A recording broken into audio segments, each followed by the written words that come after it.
பிரியமான தேவஜனமே, நாம் எல்லோரும் நாளை குருத்தோலை ஞாயிற்கு ஆயத்தமாய் கொண்டிருப்போம். வரக்கூடிய பரிசுத்த வாரத்திற்கு ஆயத்தமாய் கொண்டிருப்போம்.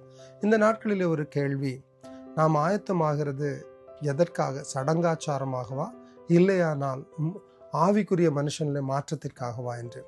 நம் ஆண்டவராகிய இயேசு கிறிஸ்து லூக்கா 9வது அதிகாரம் 51வது வசனத்திலே சொல்வார், எருசலேமுக்கு சொல்கிறதற்கு ஆயத்தமாகும்படி. அவருக்கு தெரியும் அவர் படப்போகிற பாடுகள், நிந்தை, அவமானம், மரணம் எல்லாம். ஆனால் தேவன் சொல்கிறார், எருசலேமுக்கு போக வேண்டும், ஆயத்தமாகுங்கள்.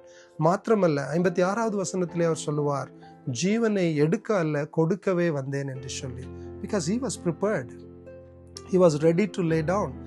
Because நீங்களும் நானும் அவருக்கு அவருடைய உயிரை காட்டிலும் மேலானவர்களாக இருந்தபடினால, என் அருமையான சகோதரனே, சகோதரியே, நாம் எதற்கு ஆயத்தமாய் கொண்டிருக்கிறோம்?